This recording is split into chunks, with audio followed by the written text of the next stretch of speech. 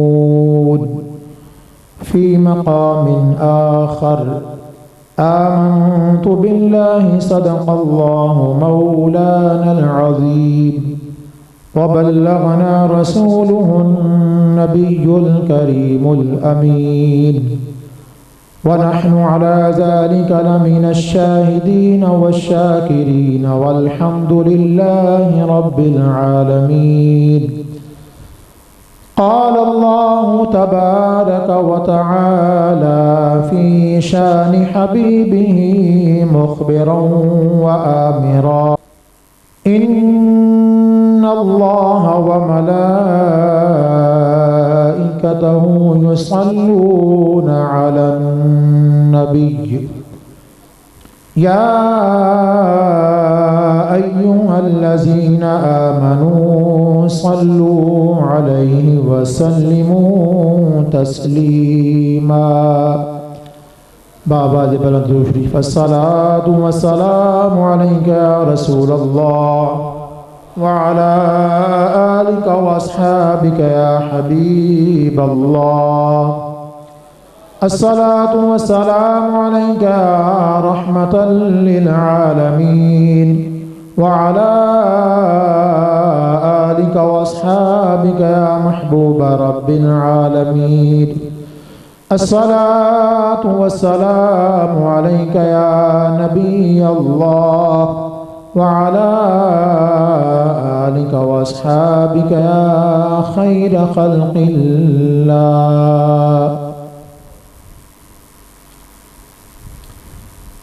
मेरे नहायती वाजिबुल एहतराम उस्तादुल उलमा फाज़िल जलील आलिम नबील हज़रत अल्लामा मौलाना शब्बीर अहमद साहब क़ादरी दामत बरकातुहुल आलिया वल कुद्सिया तशरीफ़ फरमा है। उनके हुक्म के मुताबिक उन्होंने मुझे हुक्म फरमाया कि आप पहले हाज़िरी दे रहे हैं, फिर उसके बाद इंशाअल्लाह मैं बयान करूँगा। ये उनकी मेहरबानी है कि मेरे भी उस्ताद हैं और मेरे घर वालों के भी उस्ताद हैं। और एक निस्बत है पीर बाई की। अल्लाह ताला इस निस्बत को सलामत रखे और हमारे ख़तीब साहब फाज़िल जलील आलम नबील हज़रत अल्लामा मौलाना तनवीर साहब कादरी मददुल आली, उनका व्हाट्सएप पे जो मैसेज आता रहता है मैं पढ़ता रहता हूँ। अल्लाह ताला उनके इल्म में अमल में मज़ीद बरकतें अता फरमाए और इस दरबार शरीफ की हम सब को खिदमत करने की तौफीक अता फरमाए।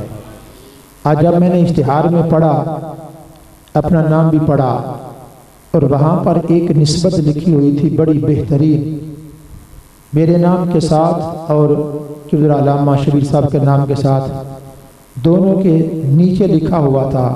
लिखा होता है ना, फ़लाँ ख़तीब आज़म सियालकोट, फ़लाँ ख़तीब आज़म गुजरात। तो हमारा ये नाम लिखा हुआ था खादमैन दरबार आलिया डोडा शरीफ।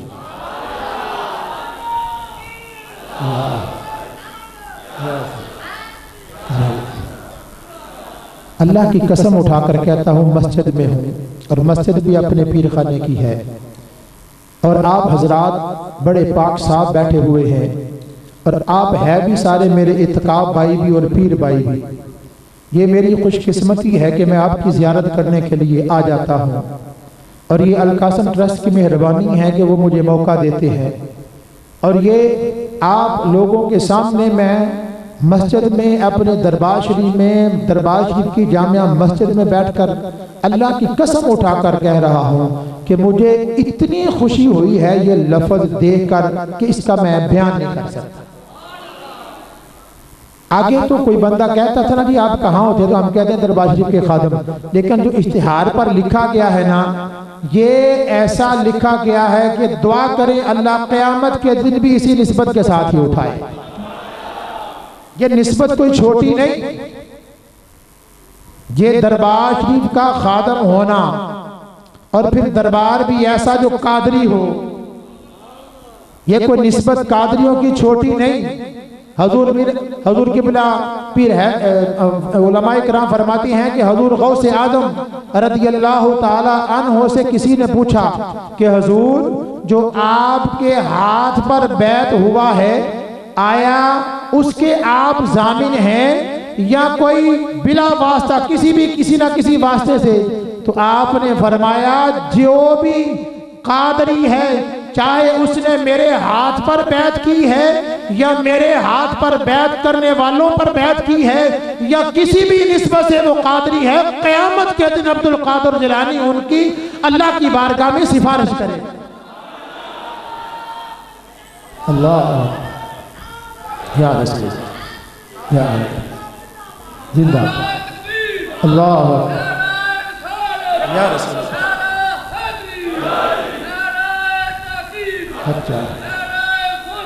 या गौसे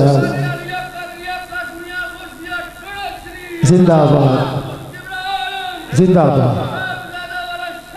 जिंदाबाद।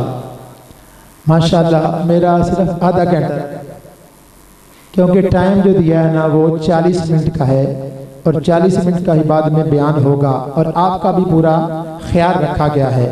तो मैं इंशाल्लाह कोशिश करूंगा कि पूरे टाइम के ऊपर ही छोड़ दूं ताकि आप हजरात भी काफ़ी देर से यहाँ पर अल्लाह की रहमतों का हसूल हासिल करने के लिए अल्लाह के महबूब की बारगाह में आपने दुरूद भी पढ़ना है, कुरान करीम की तिलावत भी करनी है, जिक्र अस्कार भी करना है और फिर आपने एक दूसरे से बढ़कर कोशिश करनी है कि मेरा ग्रुप फाइनल में और इस जितनी भी ये यहाँ पर बैठे हैं वो सबसे ज़्यादा कुरान की तिलावत करने वाला हो, कलमा शरीफ पढ़ने वाला हो, दुरूद शरीफ पढ़ने वाला हो और ये अल्लाह ताला की अता से, उसके फजल से, उसकी मेहरबानी से और खुसूसी तौर पर बुजुर्गान डोडा शरीफ की तवज्जो लेने के लिए ये सारा सिलसिला है।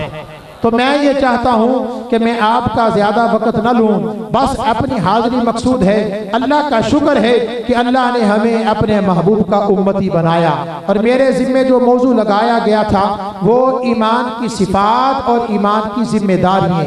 मैंने जो कुरान करीम का आया करीमा का हिस्सा तलावत किया है, इसके अंदर अल्लाह ताला ने फरमाया आमन रसूल बिमा उनज़िला इलैहि मिर रब्बिही वल मुमिनून, कि हम ईमान लाए उस रसूल पर जिसको अल्लाह ने सारी कायनात से पहले बनाया। ये हमारा ईमान है कि अल्लाह ने अपने महबूब को, अल्लाह ताला ने हर एक चीज से पहले पैदा फरमाया। जमीन और आसमान, चांद सूरज चांद, जो कुछ भी है अल्लाह ने सबसे पहले अपने महबूब के नूर को पैदा फरमाया। हमारा ईमान है आमन रसूल बिमा उनज़िला इलैहि मिर रब्बिही वल मुमिनून, और जो कुछ भी अल्लाह ने अपने रसूल सल्लल्लाहु अलैहि वसल्लम पर नाज़िल फरमाया उसके ऊपर भी हमारा ईमान है। दो ईमान की सिफतें आप याद भी करते हैं, बच्चों को पढ़ाते हैं, स्कूल में पढ़ाई जाती हैं। नमाज की किताब के अंदर सबसे पहले ईमान की सिफतें हैं आमनतु बिल्लाहि व मलाइकतिही व कुतुबिही व रुसुलिही वल यौमिल आखिरी वल क़द्रि खैरिही व शर्रिही मिनल्लाहि तआला वल बअसी बअदल मौत। आमनतु बिल्लाहि कमा हुवा बिअस्माइही व सिफातिही व क़बिलतु जमीअ अहकामिही इक़रारुम बिल लिसानी व तस्दीकुम बिल क़ल्ब। जिसका इसके ऊपर ईमान है वो ईमान वाला है। और मुसलमान को ये याद कराई जाती हैं, और अक्सर जिस वक़्त निकाह का मौका होता है उस वक़्त भी 3 कलमे और ईमान की सिफतें पढ़ाई जाती हैं। इसके हवाले से मैं क़िबला शेखुल हदीस साहब रहमतुल्लाह अलैह का हवाला पेश करके आगे बात चलाता हूँ, क्योंकि कुछ उलमा शॉर्टकट आगे हैं और वो हर एक चीज को शॉर्टकट करते जा रहे हैं। नकाह के मौके पर भी वो शॉर्टकट ही सारा कुछ कर रहे हैं। लेकिन क़िबला शेखुल हदीस साहब रहमतुल्लाह अलैह का मैं क्यों हवाला पेश करता हूँ, क्योंकि वो हमारे बुजुर्गों की दुआ से पैदा हुए और हमारे बुजुर्गों की दुआ से अल्लाह ने उनको आलमे दीन बनाया, और हमारे बुजुर्गों की पूरी तवज्जो थी। और आप भी फरमाया करते थे कि मैं जहां भी जाता हूं दरबार आलिया ढोडा शरीफ वालों सुन लो, अगर बुजुर्गाने ढोडा शरीफ की किसी ने जिंदा करामत देखनी है तो मोहम्मद आलम को देख लिया करें।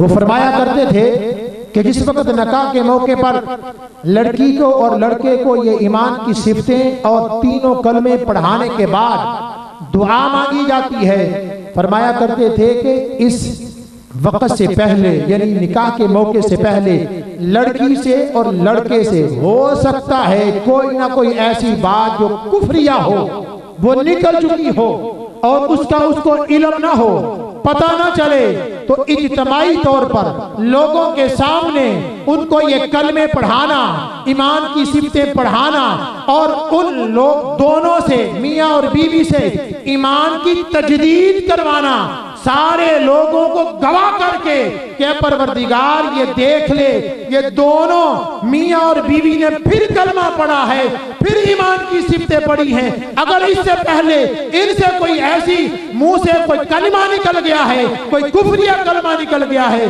तो फिर ये ईमान की तजदीद का ऐलान करते हैं। इससे पहले जो कुछ हुआ मुआफ फरमाना। अब ये सिलसिला तजदीद निकाह के बाद, तजदीद ईमान के बाद ये ऐसी जिंदगी में शामिल होने लगे हैं। ऐ परवरदिगार हर मौके पर इनकी रहनुमाई भी फरमाना, इनकी इस्लाह भी फरमाना और इनकी आगे वाली जिंदगी में खैरो बरकत भी अता फरमाया करते थे। मकसद ये है, और याद रखो ईमान है क्या चीज। नबी अकरम सल्लल्लाहु अलैहि वसल्लम की बारगाह में हजरत उमर फारूक ने अर्ज किया, या रसूल अल्लाह सल्लल्लाहु अलैहि वसल्लम, मेरी जान के अलावा, बिल्कुल मुख्तसर में शॉर्टकट करता जा रहा हूं, बाकी सबसे ज्यादा मैं आपसे मोहब्बत फरमाता। हजूर ने फरमाया तेरा ईमान कामल नहीं। हजरत उमर ये कह रहे हैं कि अपनी जान के अलावा या रसूलुल्लाह सबसे ज्यादा मैं आपसे मोहब्बत फरमाता हूं। तो आपने फरमाया ए उमर तेरा ईमान कामल नहीं। थोड़ी देर के बाद फिर हजरत उमर फारूक रज़ी अल्लाह ताला अन्हु ने अर्ज़ की, या रसूल अल्लाह सल्लल्लाहु अलैहि वसल्लम, मैं अपनी जान से भी ज्यादा आपसे मोहब्बत फरमाता हूं। फरमाया ए उमर अब तेरा ईमान कामल हो गया है। नतीजा ये निकलता है कि हर एक चीज से ज्यादा जब तक तुम सरकार से अपनी औलाद, अपने माँ बाप, अपनी जान से भी ज्यादा सरकार से मोहब्बत नहीं फरमाते, तुम्हारा ईमान ही मुकम्मल नहीं। ला युमिनु अहदुकुम हत्ता अकूना अहब्बा इलैहि मिन वालिदिही व वलदिही वन्नासी अजमईन। अब एक ज़ौक़ की बात, मोहब्बत की बात, अकीदत की बात।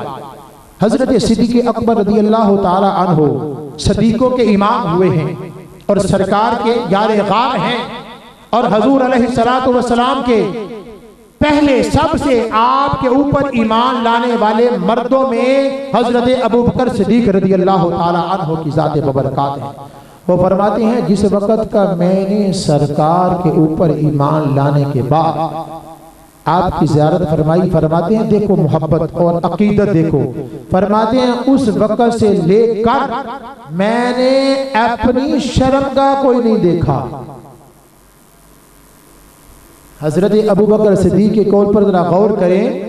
फरमाने लगे कि जब से मैंने कलमा पढ़ा है, मुसलमान हुआ हूँ, सरकार का गुलाम बना हूँ, सरकार के ऊपर ईमान लाया हूँ, मैं उस वक़्त से लेकर आखिरी दम तक फरमाती हैं मैंने अपनी शर्मगाह को नहीं देखा। क्यों? कि मैंने सोचा कि जिन निगाहों से मैं अपने यार का दीदार करूं, ये निगाहें अब सरकार के दीदार के लिए ही वक़्फ़ की हैं, अब मैं इनको शर्मगाह की तरफ नहीं लगा। अगर हमारे अंदर ऐसी चीज, ऐसी मोहब्बत, ऐसी अकीदत, ऐसी बात पैदा हो जाए, ऐसी बात पैदा हो जाए कि जो सरकार के गुलाम हजरत अबू बकर सिद्दीक़ के दिल के अंदर सरकार की मोहब्बत कैसी थी, फरमाया कि ये बात है कि इन्हीं नजरों से मैं सरकार को भी देखूं और इन्हीं नजरों से मैं शर्मगाह को भी देखूं। फरमाया ईमान का तकादा ये है कि जिसने सरकार को देख लिया बस देख लिया, अब किसी और को देखने की जरूरत नहीं है। फरमाया जो सरकार की ज़ियारत कर लेता है और फिर अल्लाह के महबूब की ज़ियारत करने के बाद फिर हर वो काम को छोड़ देता है जिसके अंदर सरकार राजी नहीं, रब का रसूल राजी नहीं, तो रब भी राजी नहीं, फिर उसकी जिंदगी ऐसी जिंदगी है जिस जिंदगी पर अल्लाह के फरिश्ते भी नाज करते हैं, बल्कि अल्लाह भी और अल्लाह के नेक बंदे भी नाज करते हैं। फरमाया या रसूल। अब अकीदत, क्योंकि कोई बात ऐसी हो कि जहाँ पर मैं कोई अर्ज करूं और मैं अपने पीर खाने के बुजुर्गों का कोई ना कोई वाकया, कोई ऐसी बात ना करूं तो ये मुझसे रहा ही नहीं जाता। आपने सुना कोई निस्बत ही ऐसी है, कोई अल्लाह ताला ने कोई ऐसा ज़ेन ही ऐसा कर दिया है कि हर मौके पर यह बात होती है, एक तो मैं अपने पीर साहब का जिक्र करूं और एक अपने उस्ताद साहब का जिक्र। आपने सुना किबला साहब का बयान, और उस बयान के अंदर आपने ये फरमाया था कि ऐ मेरे मुरीदों, दरबार शरीफ के चाहने वालों, दरबार शरीफ के गुलामों, एक सबक मैं दे रहा हूं, आप उस सबक को सुन ले। और आपने फरमाया था कि मैंने अपनी औलाद को भी यही सबक देना है। फरमाया था हम सारे रूहानी औलाद हैं, हम सारे के सारे दरबार शरीफ के अपने बुजुर्गों के रूहानी औलाद हैं, और एक तो हमारे माँ बाप वो हैं जिनके घर हमने जन्म लिया। लेकिन हजूर किबला साहब का ये बयान और हजूर किबला साहब का ये फरमान जो आपने उर्स के मौके पर ये फरमाया था कि मैंने अपनी औलाद को भी ये कहना है कि अगरचे तुम मेरी वफा करना या ना करना, मेरा वफादार बनना या ना बनना, मेरी बात को मानना या ना मानना, लेकिन मैं एक नसीहत करता हूँ और एक मैं अपनी औलाद को भी वसीयत करूंगा। वो वसीयत क्या है कि आखिरी दम तक मेरे मुस्तफा का वफादार रहना। जो मेरे मुस्तफा का वफादार है वो दुनिया में भी कामयाब है और क़यामत के दिन भी कामयाब है।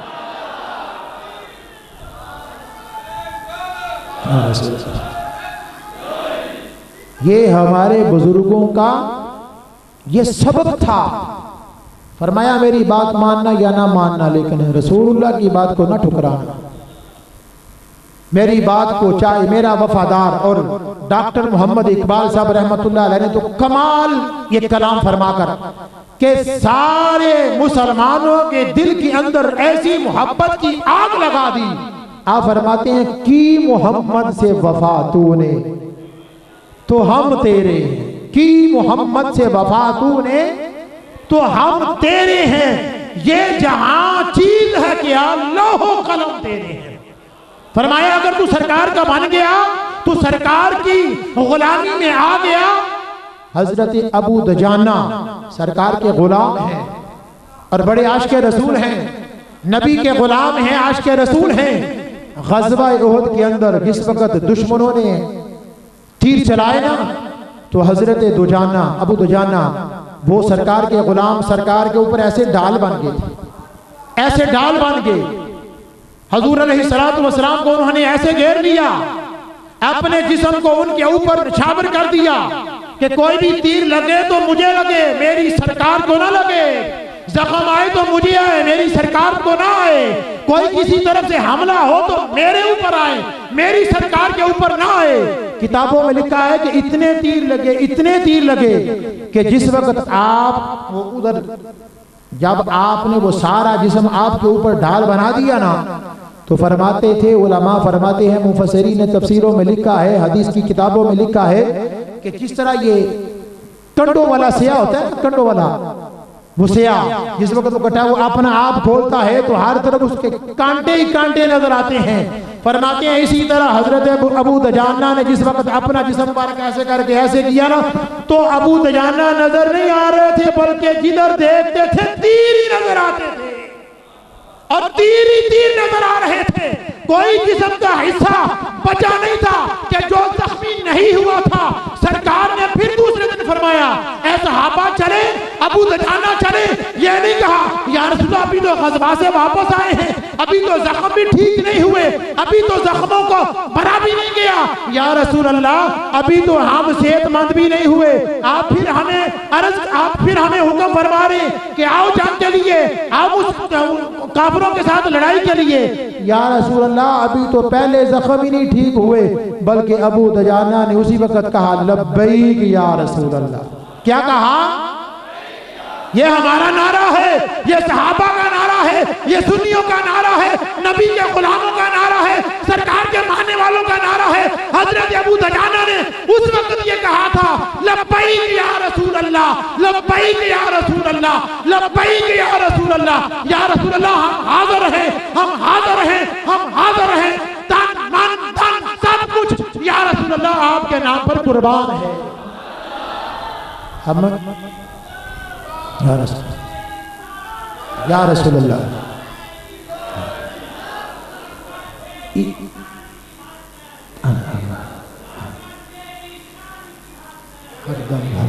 हर तो ये आज का नारा नहीं। लोग देखते ना कहते हैं या लब्बैक या रसूल अल्लाह, नारे वाले पता नहीं क्या चाहते, चाहते क्या हैं? हम वही चाहते हैं जो सहाबा चाहते थे। हमारा अकीदा वही है जो सहाबा का अकीदा है।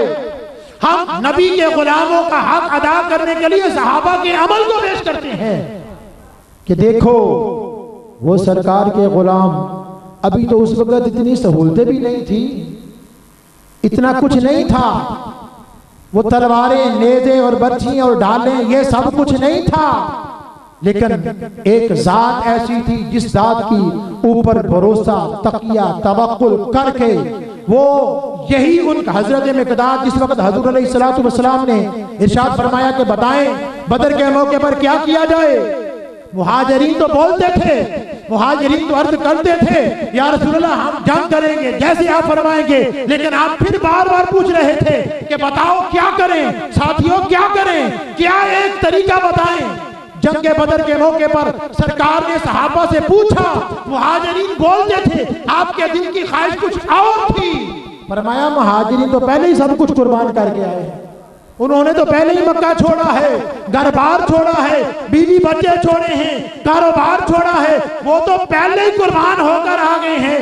मकसद ये था कि अंसार में से उठे, हजरत मिक़दाद उठे, अर्ज की या रसूल अल्लाह अगर आपका हुक्म हो तो हम गुलाम समंदर में छलांग लगाकर भी ये नहीं पूछेंगे, जिस तरह मूसा अलैहिस्सलाम की कौम ने ये कहा था कि ए मूसा तू लड़ और तेरा खुदा लड़े। या रसूलल्लाह आप हुक्म तो देकर देखें, हम समंदर में छलांग लगा देंगे। पूछेंगे फिर भी नहीं आपने क्यों कहा। सहाबा का ये ईमान था। उनका ईमान क्या था कि अगर मेरा सोना दुख में राजी तो सुख नु चुल्ले डाल। अगर मेरा सोना दुख में राजी तो सुख नु मैं चुल्ले डावा। अगर मेरे महबूब की रजा इसमें है कि चले, तो अबू दजाना ने अर्ज की लब्बैक या रसूलल्लाह हम हाजिर हैं, या रसूलल्लाह हम हाजिर हैं। ईमान का तकाजा यही है कि हर एक चीज से ज्यादा, अपनी जान से भी ज्यादा। हजरत अबू बकर सिद्दीक रज़ियल्लाहु ताला अन्हु जिस वक्त जंगे बदर से फारग हुए, सरकार हजरत अबू बकर सिद्दीक के बेटे मुसलमान हो गए। और आप एक दिन बैठे हुए थे, घर में बैठे हजरत अबू बकर सिद्दीक के बेटे अर्ज करने लगे, अब्बा जान जंगे बदर के मौके पर आप मेरी तलवार की जद में आ गए थे। अगर मैं चाहता तो आपको कत्ल कर सकता था, लेकिन मेरे दिल में बाप की मोहब्बत आ गई, बाप की शफकत आ गई और मैंने आपको कुछ नहीं कहा। अब देखिए सिद्दीक अकबर, जिनका लक़ब ही सिद्दीक अकबर है, जिनको अल्लाह ने सिद्दीक अकबर बनाया है। हालांकि सिद्दीक अकबर मुफस्सिरीन, ये भी एक अलग मौजू है। बहरहाल हजरत अबू बकर सिद्दीक ने जिस वक्त अपने बेटे से ये सुना तो सुनकर फरमाने लगे, अब सुन ले मेरी बात, तूने तो बाप की शफकत, बाप की मोहब्बत की वजह से मुझे छोड़ दिया और मैं तेरे वार के नीचे आया था, तूने बाप समझ के छोड़ दिया। याद रख, मुझे उस जात की कसम है जिसके कब्जा और कुदरत में मेरी जान है, अगर तू मेरी तलवार की जद में आ जाता तो अबू बकर तुझे कभी भी न छोड़ता, इसलिए कि तू उस वक्त मेरे महबूब के दुश्मनों की साथ में था। यह है ईमान। ईमान क्या कहता है कि अल्लाह के रसूल की रजा में ही रब की रजा है, अल्लाह के रसूल की अताअत में ही रब की अताअत है। अतीउर रसूल फक़द अता अल्लाह। फरमाया कि जिसने रसूल की अताअत कर ली, जिसने रसूल की फरमा बरदारी कर ली, जिसने अल्लाह के रसूल को राजी कर लिया। और फिर एक मौके पर हजूर सरवर आलम सल्लल्लाहु अलैहि वसल्लम ने जिस वक्त अबू जहल ने आपको जख्मी किया ना, कोई पत्थर मारा तो जख्मी किया, हजरत हमजा को पता चला कि उसने मोहम्मद मुस्तफ़ा सल्लल्लाहु अलैहि वसल्लम को जख्मी किया है, पत्थर मारा है, चोट दी है। आप आए, हजरत हमजा गए, जाकर उसी वक्त अबू जहल को मारा, बदला ले लिया। बदला लेके जब सरकार की बारगाह में आए ना, हजरत हमजा मुसलमान नहीं हुए थे, सरकार की बारगाह में आए तो आकर अर्ज किया कि या मोहम्मद सल्लल्लाहु अलैहि वसल्लम, मैं आपका बदला लेकर आ गया हूं। आपने फरमाया मुझे तो कोई खुशी नहीं हुई, मैं तो नहीं खुश। हजरत हमजा ने अर्ज किया, हजूर फिर आप किस बात पर खुश हैं? आपने फरमाया मैं उस वक्त खुश होऊंगा जब तो ला इलाहा इल्लल्लाह मुहम्मद रसूलुल्लाह पढ़ेगा।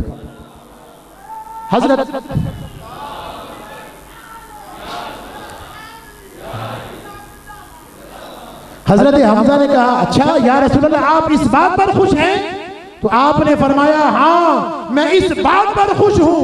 उसी वक्त कलमा पड़ा और मुसलमान हो गए कि अगर मेरे मुस्तफा इस बात पर खुश हैं, अब देखो ये खुशी का मकाम भी क्या है कि सरकार खुद कलमा पढ़ा रहे हैं और हजरत हमजा कलमा पढ़ रहे हैं। और फिर अल्लाह के महबूब ने फरमाया मुझे अपने चाचा हजरत हमजा से बड़ी खुशी है, बड़ी मोहब्बत है, बड़ी अकीदत है, मैं बड़ा प्यार करता हूं। बल्कि एक मौके पर हजूर सरवर आलम सल्लल्लाहु अलैहि वसल्लम ने फरमाया, ग़ज़वा उहुद जब पता चला ना कि सरकार को हजरत हमजा की शहादत का और फिर आप साल के बाद वहाँ पर जाकर मिंबर लगाया करते थे, वाज फरमाया करते थे और उन जो शुहदा की कब्रों पर जाकर दुआ मांगा करते थे, उनके दर्जात की। और फिर आप ये भी फरमाया करते थे ये गज़वा, ये जो है ना ओहद पहाड़, इससे मैं मोहब्बत करता हूँ, ये हमसे मोहब्बत फरमाता है। जो गज़वा ओहद के मुकाम पर जो पहाड़ है, फरमाया ये पहाड़ जन्नत में जाएगा। क्यों?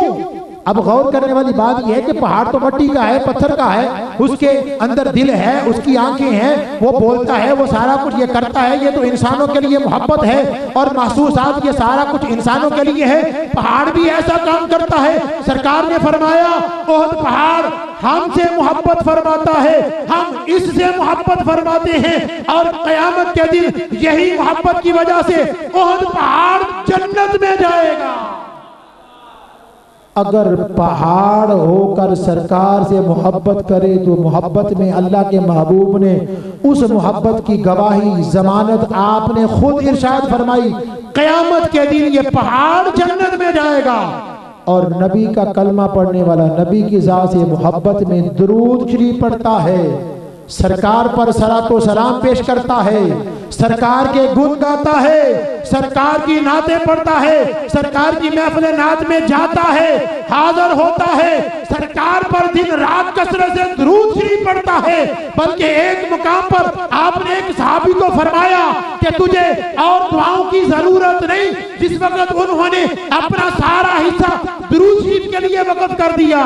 फरमाया मेरे गुलाम, अब तुझे रब से मांगने की जरूरत नहीं, अल्लाह तेरे दुरूद शरीफ पढ़ने की वजह से सारी जरूरतों को पूरा फरमा दे। औ कमा क़ाल अलैहिस्सलातु वस्सलाम।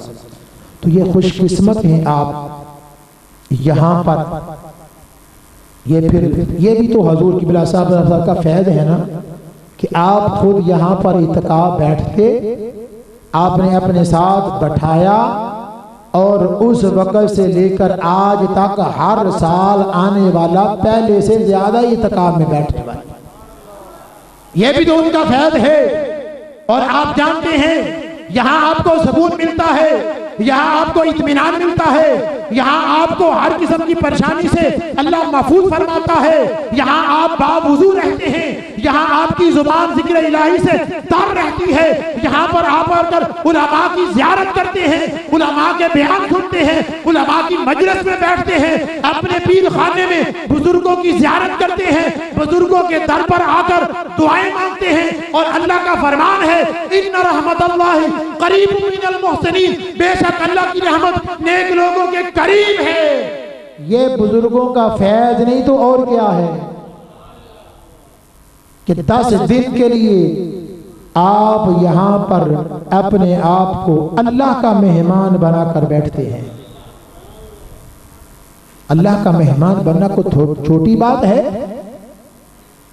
अल्लाह ताला का मेहमान बनना, दुनिया के अंदर रहते हुए आप हर एक चीज को छोड़कर, तरक कर कर, अपने बीवी बच्चों को छोड़कर, कारोबार को छोड़कर, हर एक दुनिया के मामलात को छोड़कर आप सिर्फ तने तनहा अपने रब को, रब के रसूल को राजी करने के लिए अपने मुर्शिद के डेरे पर बैठे हैं।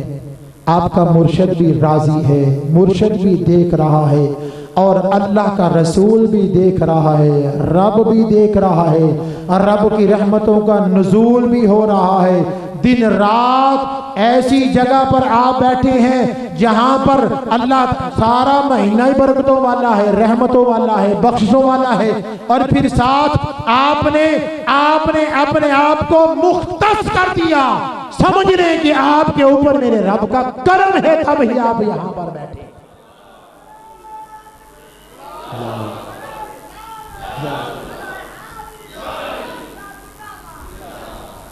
अब चूंकि ईमान का जो मौजू है ये तो बहुत तवील है, इसको समेटना भी चाहे ना तो समेटा नहीं जा सकता, जितनी मर्जी भी कोई, क्योंकि ईमान अमन से बना है और ईमान अमन का ही दर्स देता है।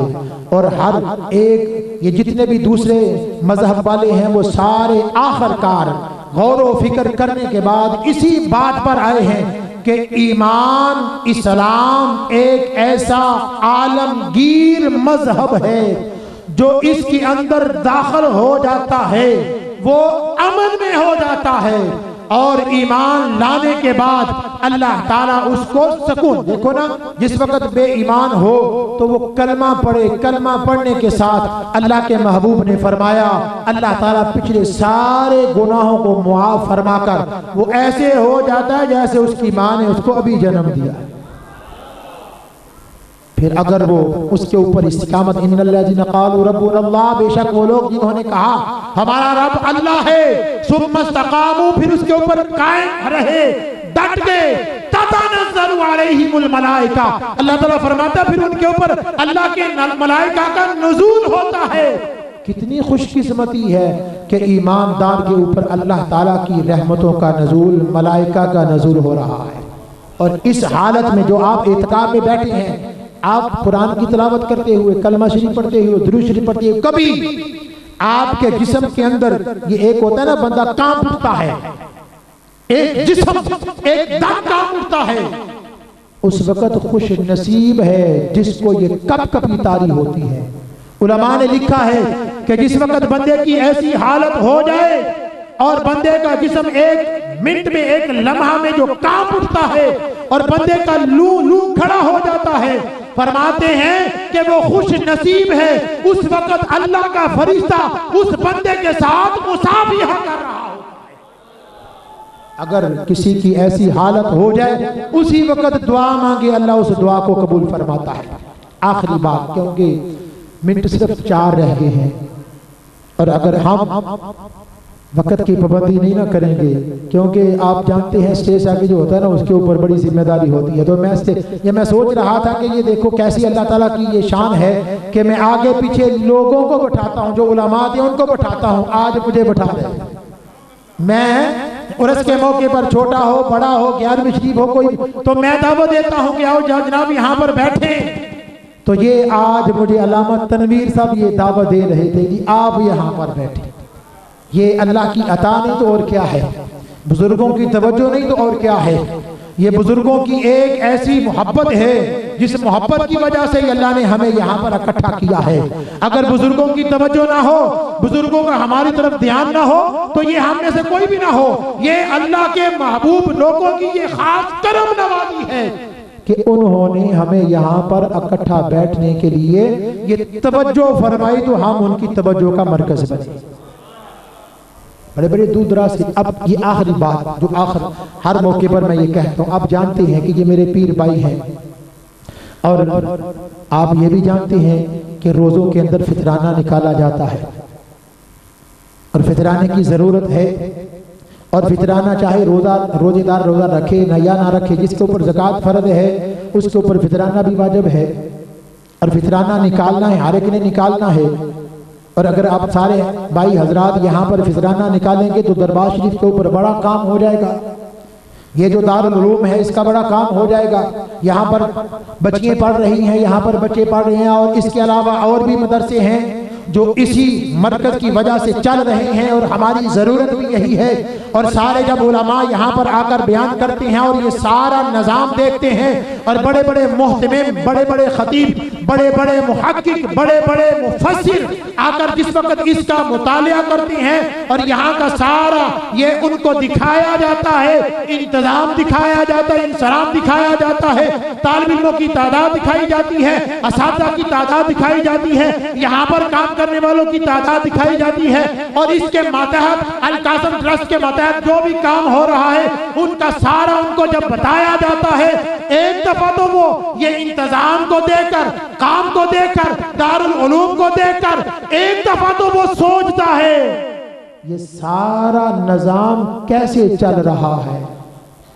एक दफा तो उसकी आंखें खुलती हैं, वो ये भी सोचता है मैं फलां जगह भी जाता हूँ, फलां जगह भी जाता हूँ, मैं दौरे भी करता हूँ, मेरे शागिर्द भी हैं, मेरे मुरीद भी हैं, मैं खुद पीर खाने का एक खलीफा हूँ, मैं आस्थाने पर सज्जादा नशीन हूँ, इतना बड़ा इंतजाम, मैं दौरे भी करता हूँ, सब कुछ करता हूँ। लेकिन यहाँ दौरे करने वाले तो कब्रों में मौजूद हैं, फैज़ जारी है, ये दौरे रूहानी हो रहे हैं। दरवेश गुलाम मुहय्यदीन दरवेश है, इस दरबार शरीफ का खादिम है, लेकिन गंदम भी, चावल भी, लंगर भी, दीगर अखराजात दिन ब दिन बढ़ते ही जा रहे हैं। ये बिजली का बिल ही नहीं मान, ये जितना कुछ ये चलता है, आप सोचते हैं आप अपने कमरे में बैठे ना तो सारे कहते हैं सारे पंखे बंद करके कमरे में आ जाओ, अब बिजली का बिल बड़ा आ जाता है। लेकिन यहाँ देखो बहारें लगी, ये सारा एक दफा तो वो सोचता है और करता है कि यार ये क्या बात है, वो मानता है कि रब के महबूब ने जो फरमाया वो हक है। वली अगर के मजार में भी हो उसका फैज जारी और सारी है। वो कहते हैं किताबों में पढ़ा है, लेकिन यहाँ अगर देख लेते हैं कि वाकया ही अल्लाह के वली का फैज कब्र में भी चले जाएं तो वो दुनिया को फैज याब करते रहते हैं। फितरानों की जरूरत है या रसूल जिंदाबाद, माशाल्लाह। ये बुजुर्ग भी जिंदाबाद, क्योंकि ये खुद ही कहते हैं, पीर साहब खुद ही कहते हैं जिंदाबाद, कोई तुम कहो ना कहो कहते हैं मेरा पीर जिंदाबाद। जिसका पीर जिंदाबाद है वो मुरीद भी जिंदाबाद है।